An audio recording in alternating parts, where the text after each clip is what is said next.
تھی کہ جب تک سب لوگوں کو راشن کھانا میسر نہیں آتا میں بھی گھی نہیں کھاؤں گا۔ یہ جو اضافی اخراجات ہیں، ایڈوانس گاڑیاں بک کرانا، نئے ماڈل کے موبائل خریدنا، یہ جو ہمارے صرف ناز نخرے ہیں، صرف ان کو تھوڑا سا کلوز کر لو۔ عجیب بات ہے نا، عجیب ظلم ہے نا کہ ایک بچہ رات کو اس لیے کھانا نہیں کھا رہا کہ اس کی مرضی کا پکا ہوا نہیں، اور ایک طرف میرے ہی وطن میں اس ویڈیو نے بھی میری چیخیں نکلوا دی جس میں ایک بیٹی، اور اس کی عمر بھی بالکل اتنی ہے جتنی میری بیٹی کی عمر ہے، اس سے وہ صحافی پوچھتا ہے پاؤں اس کے ننگے ہیں اور پاؤں پہ کیڑے چڑھ رہے ہیں، تو اس سے پوچھتا ہے پتر کیا چاہیے؟ وہ کہتی ہے صرف روٹی کھانی ہے، کوئی مطالبہ نہیں، کوئی مطالبہ نہیں، روٹی دا دکھ نہ پوچھو، یہ روٹی بندہ کھا جا دیجیے، روٹی بندہ کھا جاتا۔ اللہ کریم نے فرمایا وَتَعَاوَنُوا عَلَى الْبِرِّ وَالتَّقْوَى، جب تقوی اور پرہیزگاری کا معاملہ ہو تو ایک دوسرے کے ساتھ تعاون کرو، ایک دوسرے کے ساتھ تعاون کرو، ایک دوسرے کا آگے بڑھ کے بازو تھامو، خیر کے کاموں میں ایک دوسرے کی مدد کرو، آگے نکلو۔ ہو جاتا ہے کبھی کبھی ایسا کہ ایک بھائی کے پاس بہت زیادہ مال ہوتا ہے، دوسرے کے پاس کم ہوتا ہے، اور نبی پاک صلی اللہ تعالی علیہ وسلم نے ارشاد فرمایا کہ یاد رکھنا اللہ تبارک و تعالی اتنی دیر تک تمہاری مدد کرتا ہے جب تک تم اپنے بھائی کی مدد کرتے رہتے ہو، اللہ تمہارا مددگار رہتا ہے۔ اور یہ جو مسلمان ہوتے ہیں، مومن، کلمہ پڑھنے والے، ان کے بارے میں میرے نبی پاک علیہ الصلوۃ والسلام نے فرمایا کہ یہ ایک جسم کی مانند ہے، ایک جسم کی طرح ہے۔ مومن ایک جسم کی طرح ہے، جس طرح یہ پورا جسم ہوتا ہے۔ اور حضور نے مثال دے کے بعد سمجھائی، فرمایا جسم کا ایک حصہ تکلیف میں ہونا تو سارا جسم اس کا کرب محسوس کرتا ہے، یعنی درد صرف دانت میں ہے لیکن روٹی کھانے کو دل نہیں کرتا، کسی سے بات کرنے کو دل نہیں کرتا، اٹھ کے باہر جانے کو طبیعت ہے نہیں چاہتی، پورا وجود اس کا کرب، اس کی تکلیف محسوس کرتا ہے۔ فرمایا جس طرح ایک جسم کے ایک حصے کو تکلیف ہو، آپ مجھے بتائیے نا، آپ کے دانت میں تکلیف ہے تو کیا کبھی آپ کے دماغ نے کہا ہے کہ ڈاکٹر کے پاس نہیں جانا؟ پیروں نے کہا ہے میں نے نہیں چل کے جانا، یہ تو مسئلہ صرف اور صرف دانت کا ہے، دانت جانے، اس کا کام جانے؟ ایسا ہوتا نہیں۔ دانت میں تکلیف ہوتی ہے تو ذہن منصوبہ بندی کرتا ہے، وہ کہتا ہے یار یہ پتہ کرو دانت کا ڈاکٹر کہاں بیٹھتا ہے۔ پھر آپ کی زبان ہلتی ہے، معلومات کرتی ہے، پھر آپ کے پیر چل کے وہاں جاتے، اور پھر آپ اپنے دل سے ما فی ضمیر وہاں بیان کرتے، پھر آپ اپنا کمایا ہوا سرمایہ خرچ کرتے ہیں۔ بھئی ایک دانت کو تکلیف ہے تو رہنے دو، سارے جسم کو کام میں کیوں لگایا ہے؟ تو معنی یہ ہے کہ جب جسم کا ایک حصہ تکلیف میں ہو، باقی سارے سپورٹ کرتے تاکہ وہ ٹھیک ہو جائے۔ تو حضور نے فرمایا میرے سارے مومن ایک جسم کی طرح، سارے مکے سے ہجرت کر کے مدینے آئے، گھر بار پیچھے رہ گئے، جائیدادیں پیچھے رہ گئی، کاروبار پیچھے رہ گئے۔ حضور نے فرمایا تم بھائی ہو، لیکن وہ صحابہ تھے نا، انہوں نے بھائی بھائی اپنے آپ کو صرف تقریروں میں نہیں سمجھا تھا، انہوں نے اپنے آپ کو بھائی بھائی صرف محفلوں کے نعروں میں نہیں سمجھا تھا، انہوں نے اپنے آپ کو بھائی بھائی صرف ادیب شاعر کی شاعری میں نہیں سمجھا تھا، وہ من سے ان کی آوازیں آتی تھی ہم سچ مچ کے بھائی ہیں، انہوں نے طے کر لیا تھا کہ ہم بھائی ہیں۔ لہذا جب حضور نے کہا نا آپ تمہارے بھائی وہاں سے ہجرت کر کے آئے ہیں تو ان کی مدد کرو، تو پھر انہوں نے صحیح والا بھائی سمجھا، دھاگا رکھ کے اپنا گھر تقسیم کر کے آدھا اپنے بھائی کو دیا، کاروبار بانٹ کے اپنے بھائی کو دیا، جس کے پاس 4 اونٹ تھے اس نے 2 اپنے بھائی کو دے دیے، چلتے کاروباروں میں بھائیوں کو شریک بنا لیا۔ انہوں نے انہیں اس طرح کر کے رکھا کہ پھر وہ جو مہاجر تھے وہ مہاجر رہے ہی نہیں،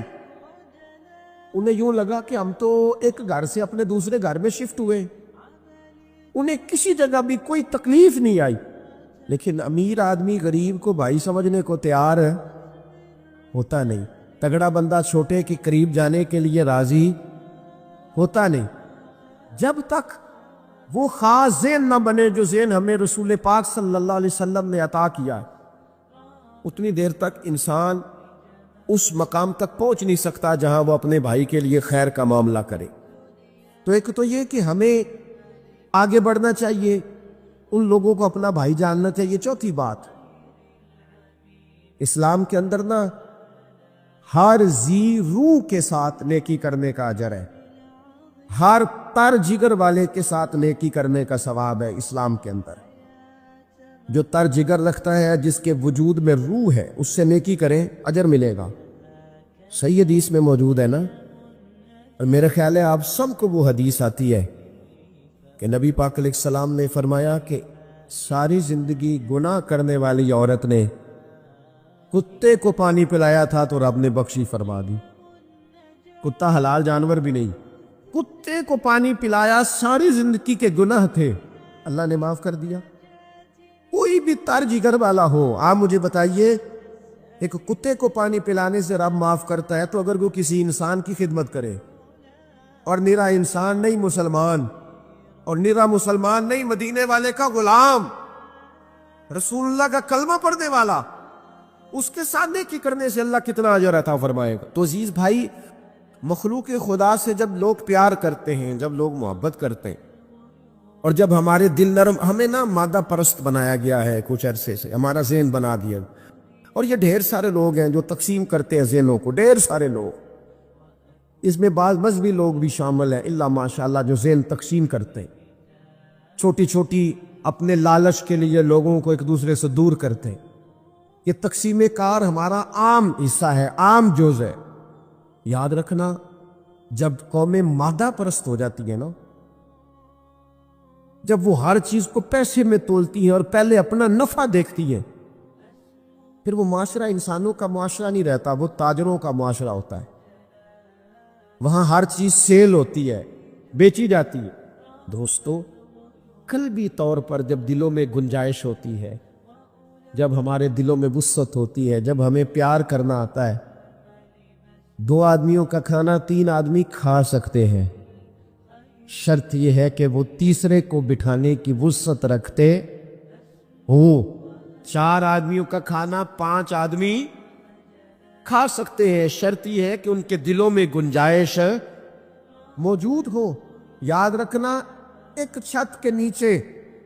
ایک ہی گھر کے اندر 4-5 خاندان گزارا کر سکتے ہیں، شرط یہ ہے کہ ان کے دلوں میں گنجائش موجود وہ، شرط یہ ہے کہ وہ قلبی کیفیات وہی رکھتے۔ لیکن ہمیں نا کچھ مست سا کر دیا گیا ہے اپنی اپنی دنیا داری میں، کچھ محو سے ہیں، کچھ اس طرح کا ماحول بنا دیا گیا، مجھے کیا لینے دیں، کیا لینے دیں مجھے۔ مذہبی لوگ بھی اتنے لاکھ کی محفل نعت، اتنے لاکھ کا عرس، اتنے لاکھ کی فلانی شے، اور خدا کے بندو کچھ دیر کے لیے چھوڑ لو، کچھ دیر کے لیے مہربانی کر لو،